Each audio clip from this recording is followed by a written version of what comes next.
Assalamualaikum warahmatullahi wabarakatuh. Hai Sobat Sismoka, kembali lagi di podcast Sismoka, Sinergitas Sistem Mobile Podcast dari Rumah Sakit Umum Daerah Geneng. Bersama dengan saya Inneke Wijayanti. Hari ini seperti biasa kita akan mengulik tentang apa saja sih yang dimiliki oleh Rumah Sakit Umum Daerah Geneng.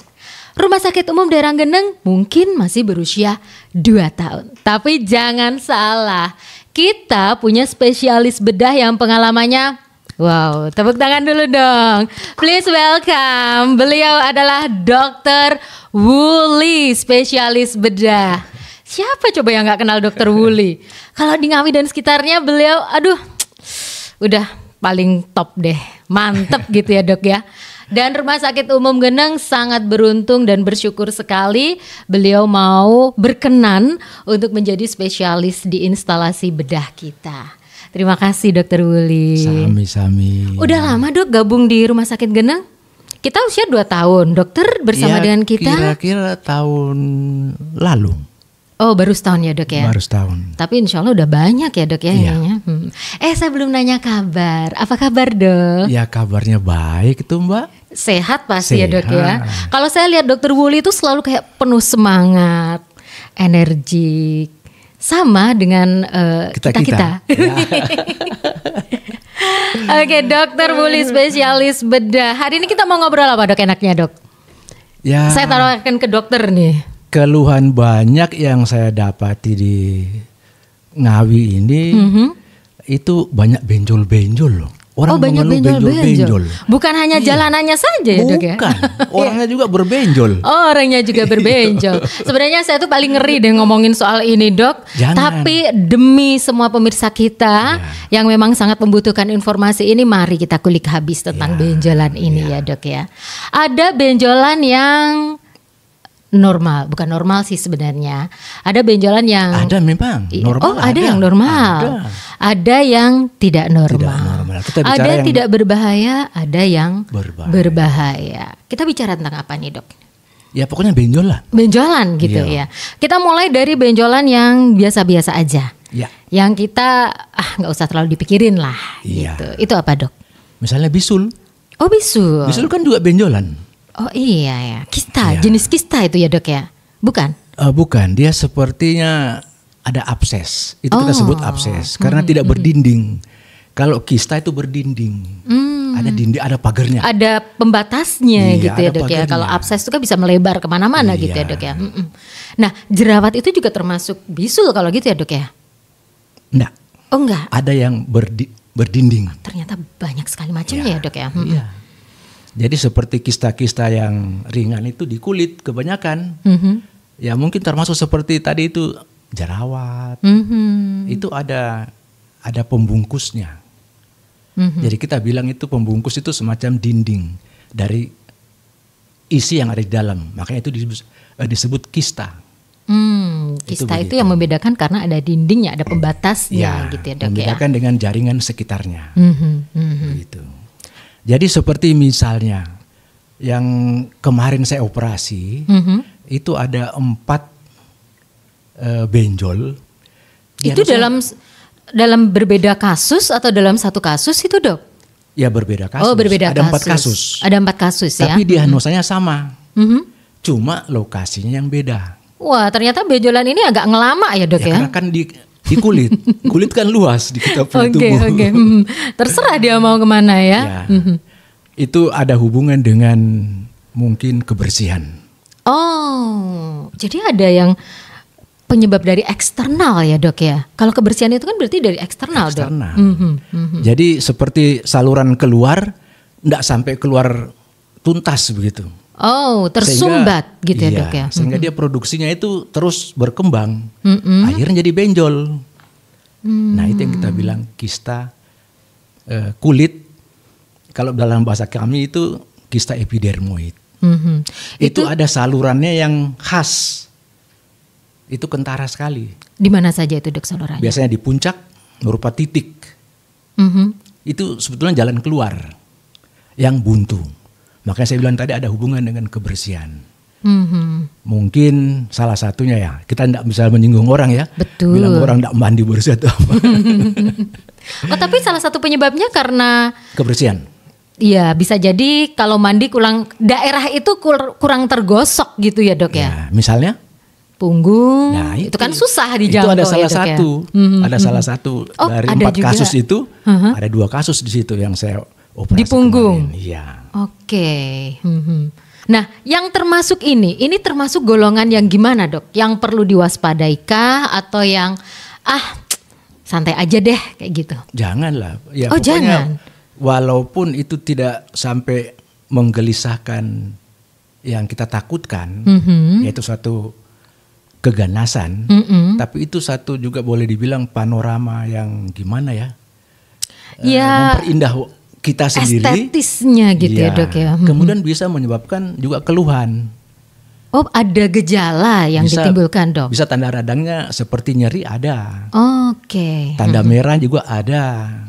Nah, itu yang tidak enak kita lihat kalau apalagi di wajah. Ini kebetulan bisa juga di wajah ya, Dok? Ada. Padahal itu bukan jerawat. Ya, katakanlah ini yang saya operasi kemarin di bawah telinga. Di sini. Di bawah lobulusnya. Itu ada. Sebesar apa itu sebenarnya benjolannya, Dok? Kemarin itu yang saya buat, itu yang paling besar itu yang di bawah lobulus telinga. Itu yang paling besar? Paling besar. Itu kira-kira 10 diameter, 10 cm. Diameternya 10 cm ya, Dok ya? Wow. Dan isinya banyak. Waktu kita pecahkan banyak. Isinya apa itu, Dok? Ya itu merupakan seperti misalnya abses juga ada. Karena itu dari kelenjarnya dulu. Jadi itu dari kelenjar keringat atau kelenjar minyak dari bulu-bulu kita ini. Nah itu yang mengalami kebuntuan, sedangkan dia diproduksi terus. Padahal dekat sini ya, Dok ya? Iya. Nggak pernah dibersihin ya, Dok? Ada juga yang di belakang. Oh, yang bagian di dekat punggung. Ya, punggung. Dan itu nggak enak kalau kita mau baring tidur. Iya, apalagi kalau sampai meradang gitu kan, Dok ya? Pasti sudah meradang. Oh, pasti sudah meradang. Sudah tanda radangnya ada. Kalau sebesar 10 cm itu berarti lama prosesnya ya, Dok ya? Ya karena ketidaktahuan. Dan mungkin keluhannya juga belum terlalu dirasakan oleh yang bersangkutan.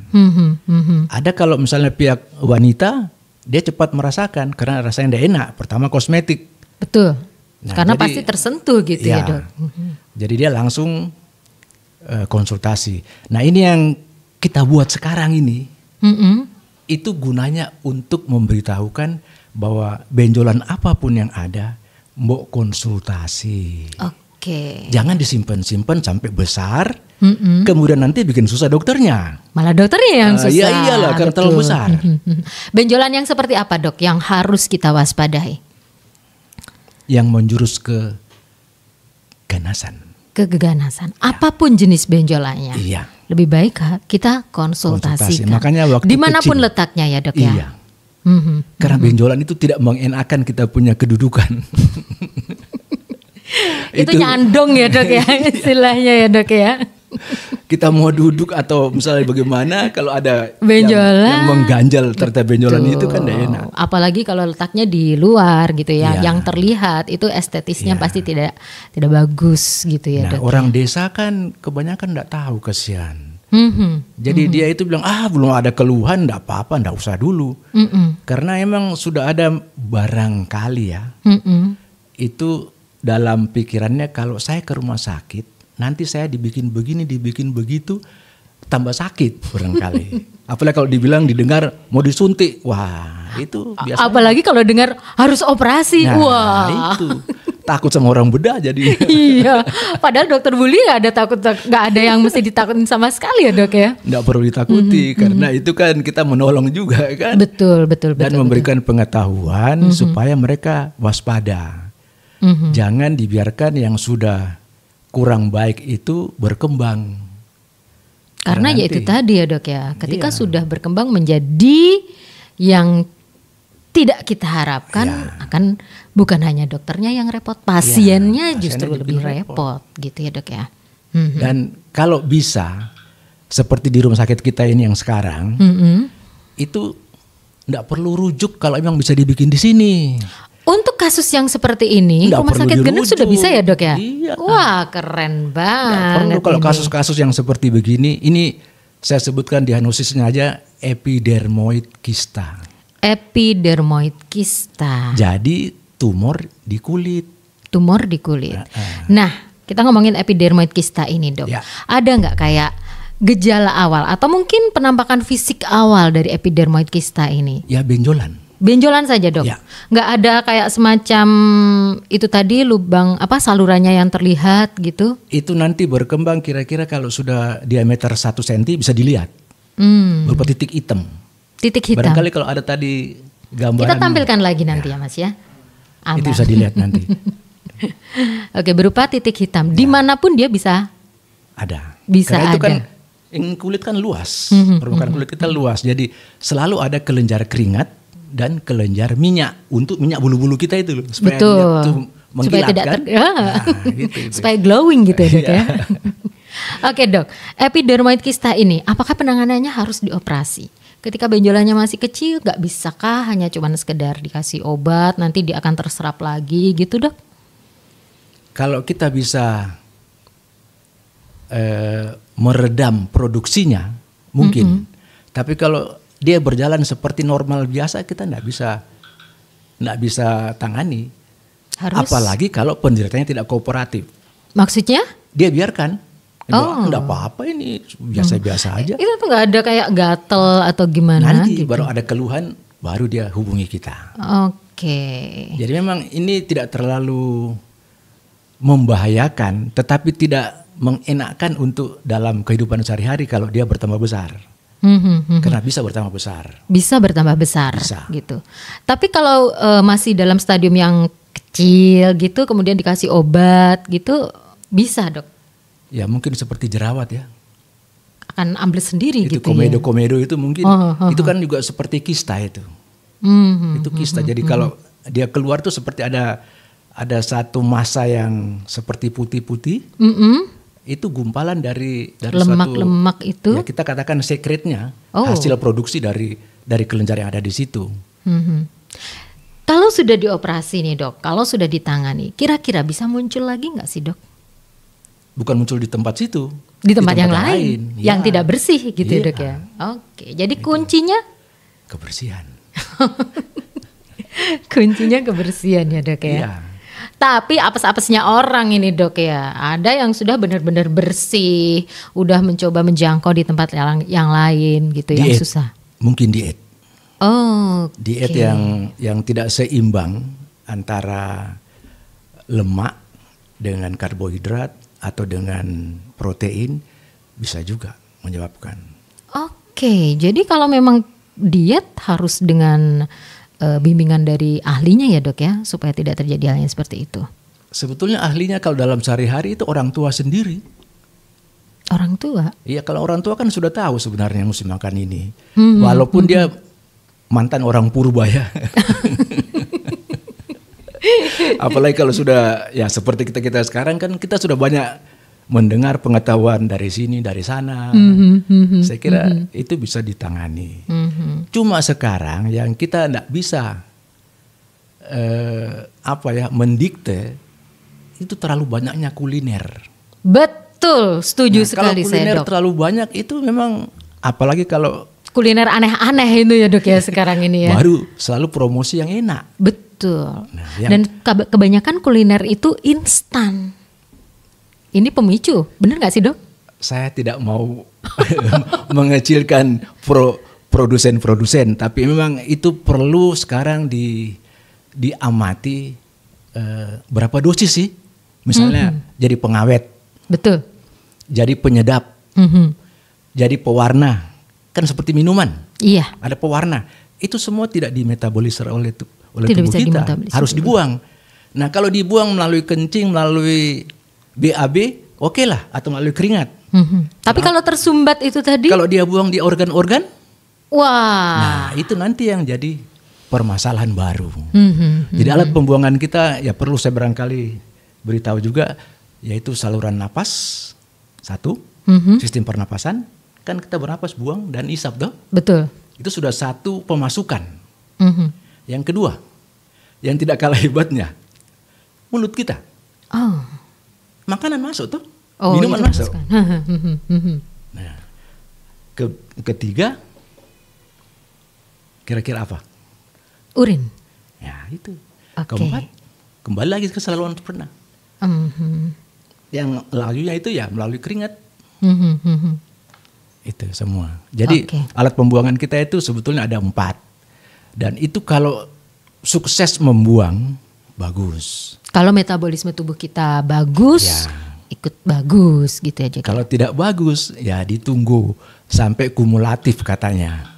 Setelah penimbunan, baru mengeluh dan baru melapor. Nah ini yang kadang-kadang sistemnya itu kita tidak bisa prediksi kepada yang menderita itu mengetahui atau belum sepenuhnya. Oke. Dan kalau orang desa gimana ya? Kita tidak bisa memaksakan kamu harus gini. Atau mungkin ada satu penalaran, sakit tidak sakit kita harus kontrol.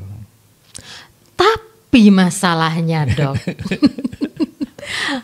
itu menjadi masalah. Iya. Itu sangat susah untuk menumbuhkan kesadaran sakit gak sakit kita harus kontrol, atau paling gak check up rutin setiap 6 bulan sekali atau 1 tahun sekali lah. Itu sangat susah sekali. Kita datang ke rumah sakit itu pasti kalau lagi sakit. Padahal lebih baik mencegah kan dok ya, daripada mengobati. Balik lagi ke kista ini dok. Untuk wilayah Kabupaten Ngawi, yang paling utama penyebab kista ini untuk masyarakatnya apa? Apakah karena kurangnya kebersihan atau gaya hidupnya? Bisa jadi. Gaya hidup termasuk nanti kita berdiet. Tapi yang original itu kerja selalu pasti menghasilkan pembuangan. Oke. Dalam hal ini keringat.